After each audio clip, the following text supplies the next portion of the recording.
Hey YouTube, I'm very proud to say that 8 months ago, I bought 2 properties worth 550,000 ringgit for free.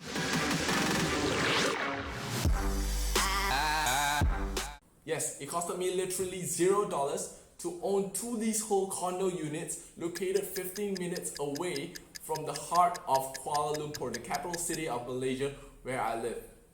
And no, it wasn't a government program, neither was it a family inheritance, or did I threaten anyone to get out, nor did I just live in without the owner knowing, though it would be really weird if I did. So yes, the 2 condo units costed $0 out of pocket to own, and I'm going to show you how you can do it too if you just smash the like button, just like what my buddy Graham Stephan says, because it really helps with the YouTube algorithm. About a year ago, I literally had no idea how to invest in property. I had spent my education learning how to invest in stocks, but I never really dipped my toes into real estate, although I've always wanted to try it. But like they say, when the student's ready, the teacher will appear. So 2 months later, I was on the lookout for a new property. I did not just buy 1, I bought 2. Now if this is entirely new to you, don't worry, I'm going to guide you through the steps on what to look out for. Cue disclaimer. The views and opinions expressed in these videos are merely opinions. This content is for entertainment and informational purposes only and should not be taken as investment, financial, or other advice. AKA, don't just listen to some random person on YouTube and then try your best to make some money and then fail and then blame me.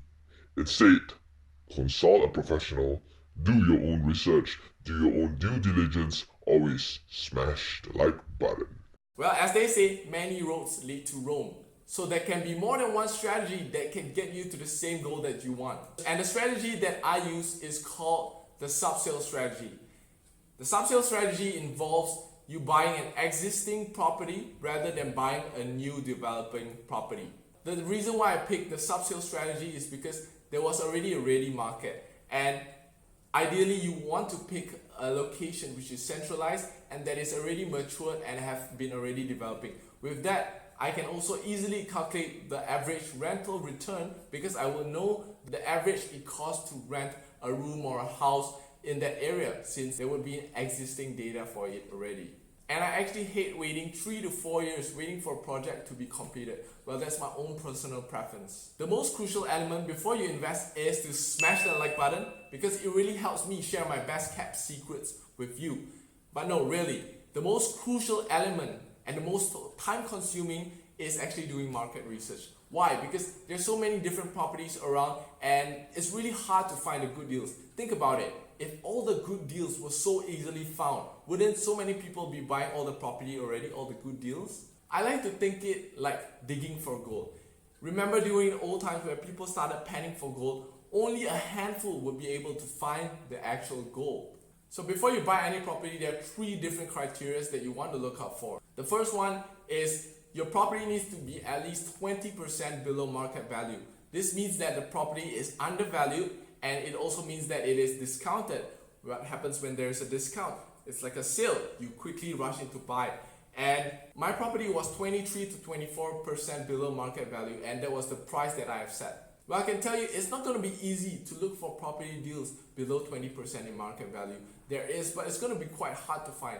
One tip for you would be to partner up with an existing real estate agent that helps you look for properties and can inform you of the best deals when they are available. Now, the second criteria is your property needs to have 6 to 8% of rental yield.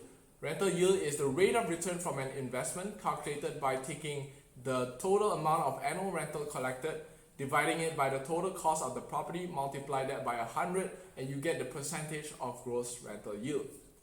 So to maximize our earnings, we divide it into 6 rooms. And from our research, we know that each room would be able to net us about 600 ringgit. So 600 ringgit times by 6, you get a monthly rental of 3,600. And with 3,600 now, you need to times by 12 to get the annual rental income. Then you divide it by the total cost of the property, which is 550,000. Then you times by 100, and you'll finally arrive at 7.85%, which is in line with our strategy of looking for a property with 6 to 8% of rental yield. The third criteria is location, location, and location. It's very important before you buy the property to know whether it has high occupancy or whether it has amenities all around. Amenities you can easily Google up, you can just see because the place is already matured. You will know if there are train stations around, whether there are good public transportation, whether there is supermarkets, schools around. These are the amenities that you want to look out for. Next, high occupancy. How do you test it? Very simple. List it down on local property forums or platforms such as, if you're in Malaysia, iProperty, Property Guru, Muda.my, to see the inquiry rate of your listing. Wait. Julian, but I haven't bought anything yet. All you need to do is test the amount of inquiries for the listing in your area. You can easily reject that by saying that the rooms have been taken out or someone already booked it. And for our property, we had at least one each day, so we know that that property is of high demand. And I know by now, you may be asking, Julian, I now know how to do some research. Teach me, how do I get a property for free? Hold your horses for a while, I'm going to get to that. As a first-time homeowner in Malaysia, you are able to get a 90% bank loan, which means that all you need to do is put in 10% of down payment to secure that property. So for this house worth 550 ringgit, we managed to secure a loan of 495,000, which is 90% of the loan, and we only needed to put in a 55,000 ringgit down payment. But wait, that's not free. What a liar. Hang on. You see, if there is a will, then there is a way. If you really have no funds, you can find funds. How? By constructing JV partnership deals. How do you find partnerships like this? Well, you see, when I was able to attend courses, I was able to meet people that have what I didn't have. So there were two other people that I JV'd with for these two deals. One of them had the funds, while I had first-time owner rights in Malaysia to secure 90% loan. So the way we structured this deal was one person was the funder, which any payments that person will have to chip in to pay. The proxy will be in charge of getting the loans. The third person is actually the seeker. The seeker would be the person looking for the deals. So if you're able to structure your deals in this manner and secure JV deals, you'll be able to find more property. So even for me, after I've used these two loans, in order for me to buy more houses, I would then need to look for other people who have not yet used up their two loans, and I can JV with them. You see how that works? But the third and final tip that I can share with you, the most important one would be to protect yourself with agreements. And just like anything in life, although we cross our fingers and hope that nothing will go wrong, you need to protect yourselves. So for that, we have agreements that we have written out, standby lawyers, to show that these are the percentages of each person's share for the property. And you need to also have an exit strategy, whereby if you hit a certain number of years, or if it hits a certain price, then you should be able to sell it whenever you need the money.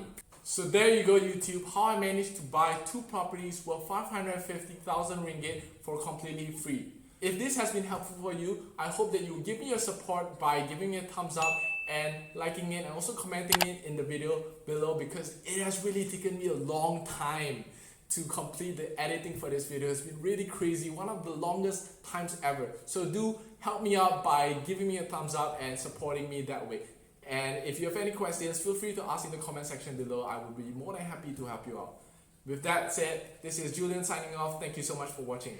How much are you worth? A lot of people say that time is invaluable, time is priceless, time is precious. It means that its value cannot be calculated. You know that your time is finite. You have only a limited amount of time. Every